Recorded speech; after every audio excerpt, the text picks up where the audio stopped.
Hey everybody, welcome to Drive Thru Review 286. Today I'm going to talk about Mamma Mia, and this is a older game. It's about, let's see here, it came out in 1998 originally. Now this edition here that comes in a tin, this is actually Mamma Mia Plus, which actually combines the original Mamma Mia with a sort of a follow-up called Solo Mio. And it's a very interesting style game. It's by Uwe Rosenberg, who did Agricola and Bonanza and Caverna and all kinds of stuff. So it's very much a lighter card game, so more of the Bonanza style flavor. Basically what players are going to be doing is making pizzas in a sort of communal oven. And then there's this really cool kind of reveal thing. Let me talk about how it works and I'll tell you what I think about it. So let's take a look at Mamma Mia. Okay, so in Mamma Mia there's two kinds of cards. Each player is going to have a personal deck of pizza recipes. So if I were the green player here, this would be my personal deck, and you can see various kinds of pizzas here. This one requires mushrooms, it requires some peppers, and you can see I have a very specific ingredient to my pizzas. Because I'm green, I got the peppers. So I can do different things. I can do shrimp or pepperoni. I can do just 15 random things, you know, but a lot of times they're going to have green. So with the yellow deck here, I'm going to have the pineapples here. So like the pineapples, but other than this sort of personal ingredient, these cards are going to be exactly the same. So we also have this deck here, which is a bunch of ingredient cards. So I've drawn my starting hand here of 8 cards, and these are the different ingredients, and then you can get one pizza recipe here. So what do you do on your turn? Let's just walk through a turn, and then I will explain how you win after. So it's very simple. Basically, it's like a 2-step process. So on your turn, you have to play at least one ingredient. However, if you have multiples of the same ingredient, you can go ahead and put these down here like so, and do that. Now, optionally, after you play your ingredient, you can put down your recipe. Now, dumb idea to put the recipe down there. So what's going to happen after players have played their ingredient and or the recipe? So let's say for argument's sake I played a recipe. Then you're going to draw back up to 9 cards. So you start with 8 ingredients and 1 recipe. Now you have to choose which deck to draw from. So right now I've got, let's see, 1, 2, 3, 4, 5 cards. So I'd have to draw 4 from this deck or this deck, to a maximum of 5. If you for some reason had a whole bunch of like peppers and played them all, and then you were supposed to draw like 7 cards, you still only draw 5. So I'm gonna go ahead and draw from here, 1, 2, 3, 4. And then the next player would go, they would maybe play, let's say they played 2 peppers, and then they would throw in their, you know, recipe, not early though, you wouldn't want to do it early, so I'll explain why you're doing it. So you play all the way through until we basically go through this entire deck. So you're going to have this huge pile of cards. I'm just going to take some of these randomly and put them down. You're going to have recipes mixed in, and then what you're going to do is you're going to take and flip over the whole deck of cards, and then you're going to start flipping cards over. So you're going to put your ingredients, and you're going to set them in a way that is organized. I'm going to set that aside, pretend I didn't draw that. So you're going to get these out, and then after a bit, you're going to have a recipe come up. Now, if it's your recipe, you want the cards that are available on the table to match what's here. So there's a little bit of memory that happens. You're going to watch what other players put in. You're going to watch which recipes they put in. Because if this one had been fulfilled, if I had all of these recipes here, I'm just going to discard all these. Then I'm going to basically score this, put that off to the side, and I've got 1 point for that. Now, if I got this up and then let's say all these ingredients here almost matched, whatever cards I had left in my hand, I can actually apply to the recipe to finish it. So for example, if there was only, you know, everything except for 1 pineapple there, and I had a pineapple in my hand, I could play it and score that.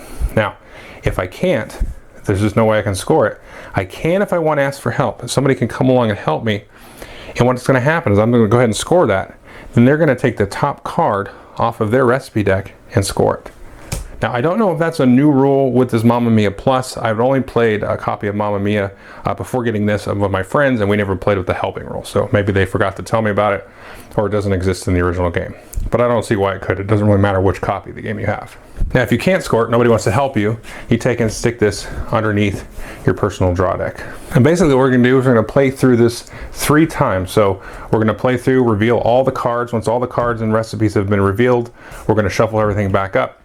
And then we're going to play through it again. You play some recipes, maybe play some ingredients and recipes at the same time, and then you just go through it 3 times. So let's just take a quick look at the recipes and see what they are. and then I'll give you my thoughts. Now this is the recipes for the green deck. As I said, some of the different colors are going to have the focus. So obviously the yellow deck again has the pineapples. Now the recipes that I show you here may not be in your copy of Mamma Mia. So there's various copies floating around. There's also Solo Mio. And so this basically, I think, has recipes mixed in from both Solo Mio and Mamma Mia. The base Mamma Mia is a little bit more on the simple side. For example, the shrimp ingredient doesn't exist. But Solo Mio's got a little bit more complicated, so this is kind of a mixture of the two. So this one's very obvious. You kind of need 2 of each ingredient that's shown on the card. This one here is the same ingredient, but anything you want. So the J is for Joker, so this could be a pineapple or pepperoni or whatever, but there cannot be any green peppers on the table. They can't exist on the table at all. So these are a little bit tricky to pull off. This one, obviously, you need 4 mushrooms and a green pepper. This is a tricky one here. It's the ingredient with the fewest cards on the table.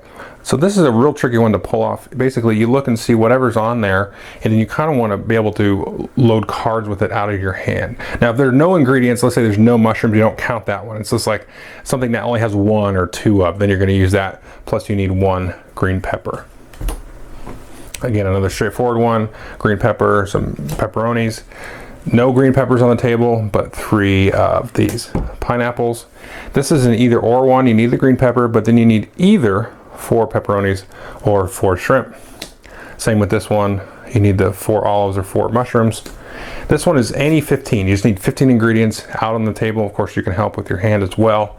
This is a very interesting one. As you kind of watch people play, you maybe hold this on to the last round. So that, you know, this is an interesting one to play, just kind of reading the dynamics of the table.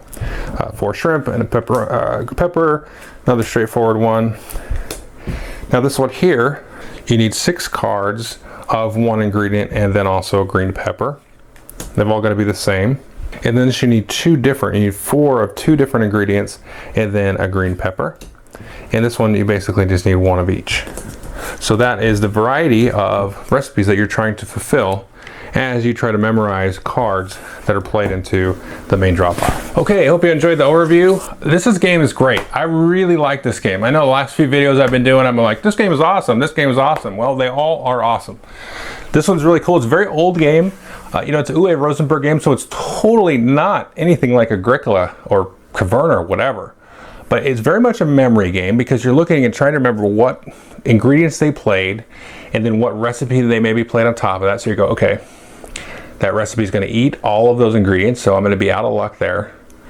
But as you kind of have multiple players adding ingredients and doing things, you're like, okay, I think there's going to be enough of these left over that I can get away with this one. And then you maybe let other players kind of get in each other's way with the recipes, and then you come in a little bit later on your own. So it just works really cool. Now the thing that really kind of gets me about this game is the whole reveal. I love that whole idea of this 2-stage game. Now there's other games that do this, like For Sale kind of has this idea where, you know, you do the one auction and then you do the other auction, and then Biblios is another one where you have, you know, the drafting and then the auction. Well, this is cool because you have this sort of, you know, you're kind of seeding the deck. You're seeding the deck, and then you're trying to remember memory, and then you flip it over, and then it's like opening a present. So you got the good present who got the most points. And I like that whole kind of, you know, build up to this kind of reveal aspect. That's just really, I don't know what that is. So anyway, very light game, you know, it's just pure memory in a lot of ways. And in some ways there's a little bit of, not really bluffing, but there's a little bit of sort of trying to, I don't know, outmaneuver or something like that. It's kind of interesting. So difficult to sort of pin down mechanics wise because it's very light and basic, but I do like the whole reveal aspect.